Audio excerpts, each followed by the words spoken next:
No, this is not a tutorial about granular manipulations of sound, but sending a sound through a granular sound device sometimes helps us to get aware of the potential a certain unprocessed sound bears.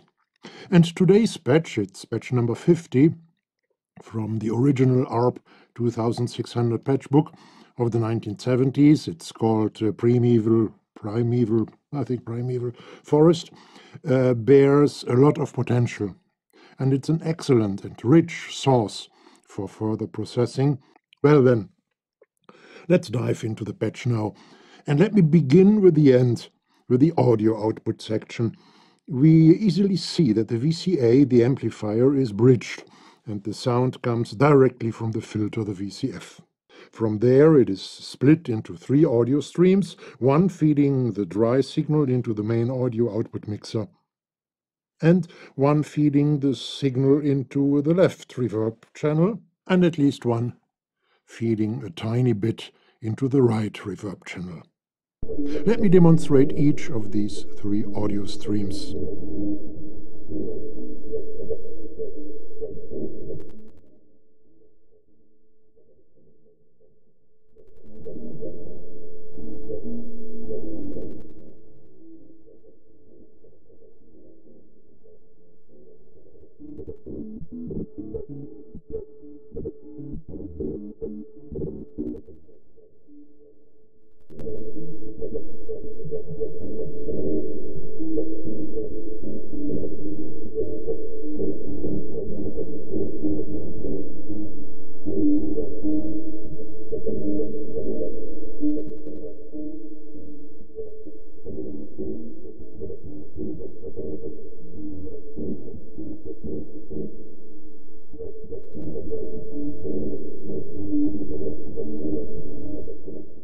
In the VCF mixer section, we see that all 3 oscillators contribute to the sound. The cutoff frequency of the VCF is modulated by the sine wave output of oscillator 2, whereas the audio from oscillator 2 is a square wave. And again, let me demonstrate the influence of the oscillators. I begin with the modulator function of oscillator 2.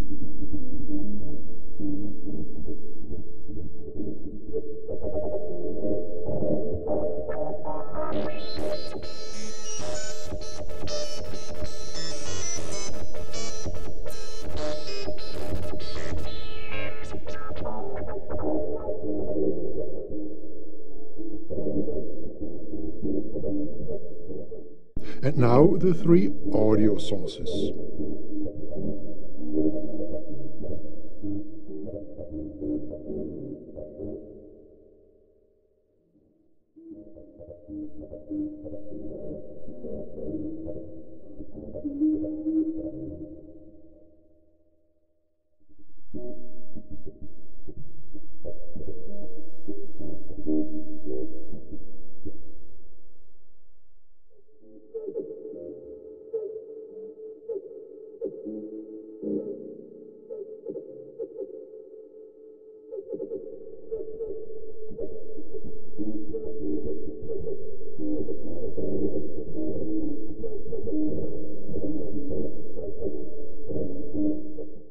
Let me mess around with the offset filter frequency, the filter resonance, and the filter type a bit, before I show that the modulating oscillator 2 is modulated itself.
Let's look at the oscillators now. Oscillators 1 and 3 deliver saw waves to the filter. Oscillator 2 sends its default square wave to the filter. But all three oscillators are modulated. Oscillators 1 and 2 are modulated by the sample and hold unit, whereas oscillator 3 is modulated by the noise generator, which itself is the CV source for the sample and hold unit. By the way, more about it in a minute or two. Let me start with oscillator 3. To discover what the noise modulation does with the sound, I fade out oscillators 1 and 2 in the VCF mixer section and increase the noise modulation slider in the VCO section of oscillator 3.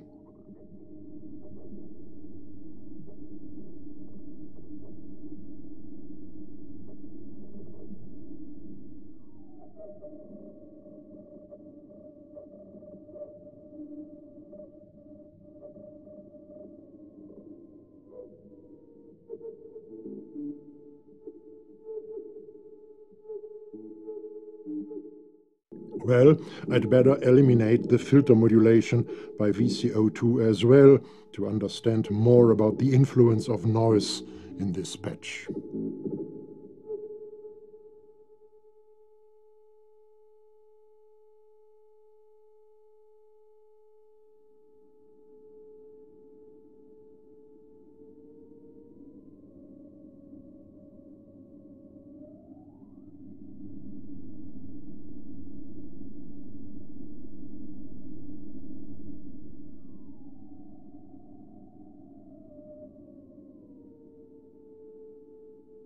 Noise is random voltage, translated to frequencies, random frequencies. Therefore, when I frequency modulate an oscillator with noise, I get noise again. What we hear when I push the noise slider up to maximum is not the noise from the noise generator, but, well, new noise generated by oscillator 3. When I reduce the intensity of the modulation again, either using the slider in the oscillator section or the slider in the noise section itself, then the unmodulated pitch of oscillator 3 prevails more and more again.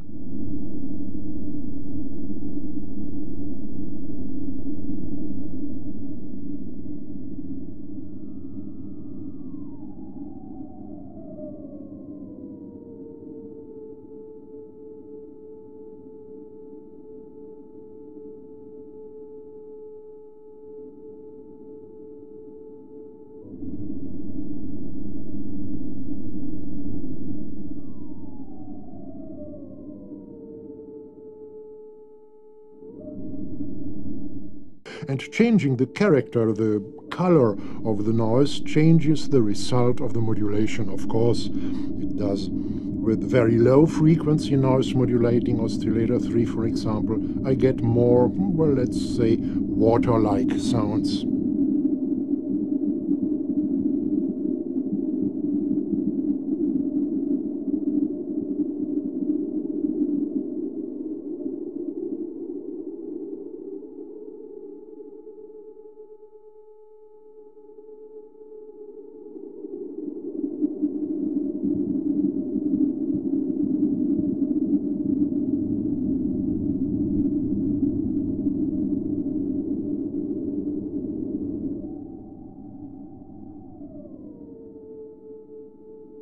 All right, the sample and hold modulations. Now, I'll start with oscillator 1 and fade out oscillators 2 and 3 as well as the filter modulation by oscillator 2. What's left is oscillator 1 modulated by the sample and hold unit as well as by oscillator 2. Let me do away with the modulation by oscillator 2 at first. Oscillator 2 runs at a frequency of not completely 1 octave higher than the modulated oscillator 1. The result is this, let me say, unclean and wild FM sound. If oscillator 2 ran at exactly 1 octave higher than the modulated oscillator 1, we would get an instrument-like sound, a more tamed sound.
Let me fade out the modulation by oscillator 2 now and fade in the sample and hold modulation.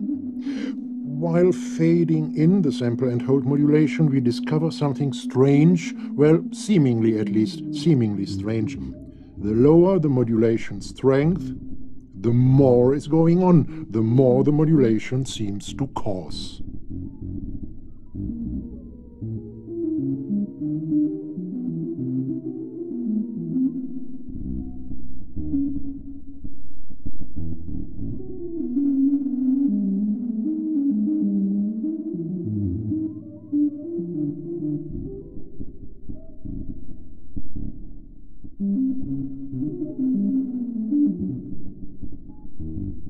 The explanation is simple. If the strength of modulation is high enough, some of the resulting frequencies are above audio range. I can observe the same effect when I reduce and increase the level slider in the sample and hold unit.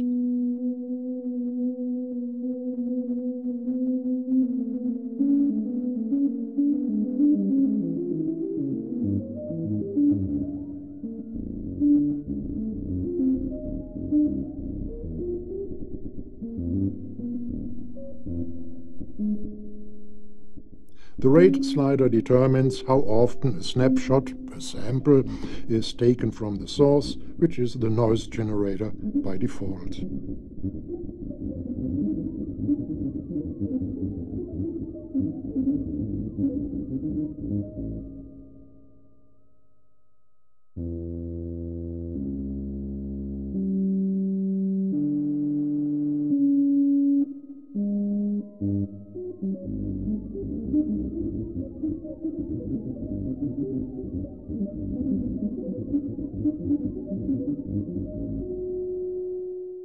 Well, sample and hold plus oscillator 2 now, at first without oscillator 2 modulating the filter.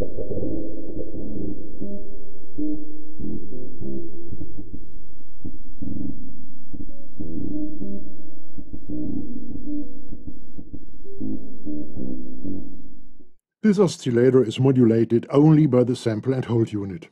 And because the frequency set off is higher than that of oscillator 1, we get silence even more often. Silence because the result of the modulation is a frequency above audio range. I reduce the modulation strength as I did with oscillator 1, and we notice a similar effect. The number of audible events increases.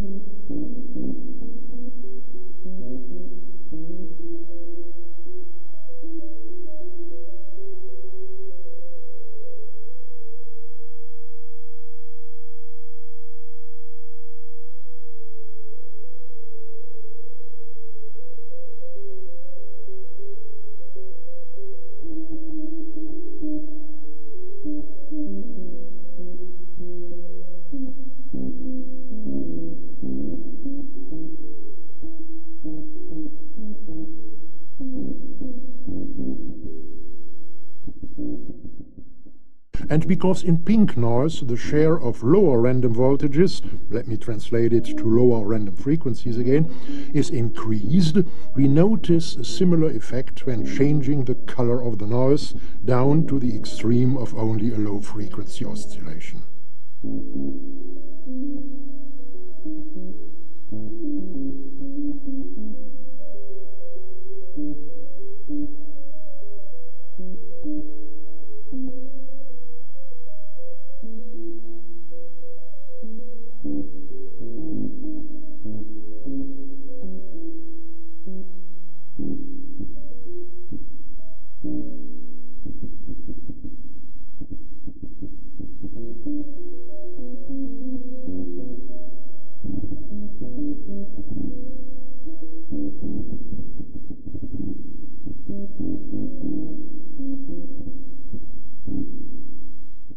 Last thing to demonstrate with oscillator 2, the filter modulation, which adds some spectral changes to the sound.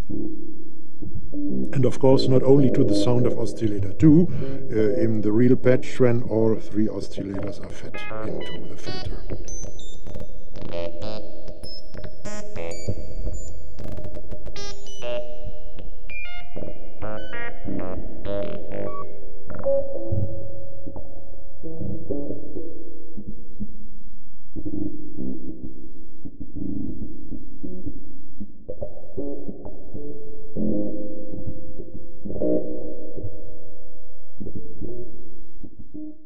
And with this overview schematic showing the whole audio signal flow and all CV modulations, the analysis of this patch number 50 is finished. Please notice that oscillator 1 is double modulated by the sample and hold unit, once directly and once through oscillator 2.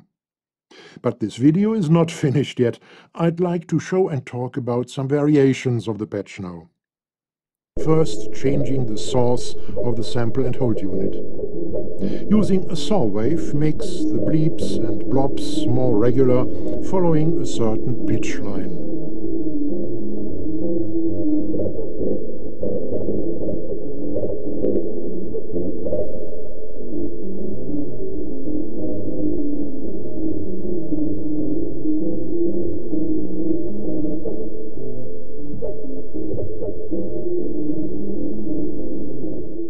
Whereas with a square wave as source, we get a rhythm of more or less the same, or at least a very similar sound, because there are only two voltage levels to randomly choose from.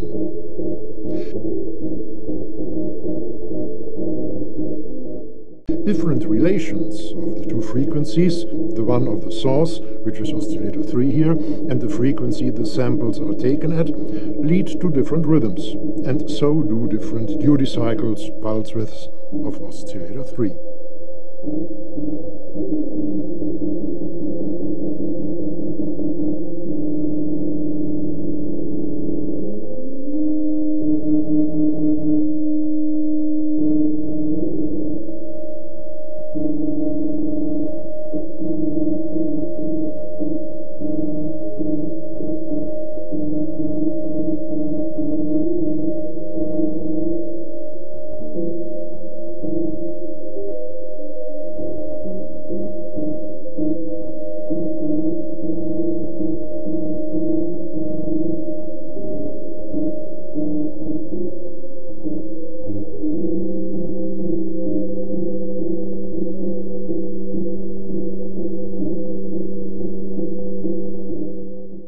I've patched something, well, let's say at least a tiny bit more complex. Here it is oscillator 2, which serves with its saw wave as source for the sample and hold unit. And instead of using the internal clock, I let the square pulse wave trigger the clock of the sample and hold unit. The same pulse wave outputs its short pulses directly into the reverb unit to produce these little percussive clicks. Oscillator 3 is excluded from the audio patch otherwise. The rest of the patch is the same as the original patch number 50. And now you can try different frequency relations of all three involved units, with the pitch relation of oscillators 1 and 2 delivering more or less harmonic sounds, and the frequency of oscillator 3 changing the rhythm.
Thank you for watching.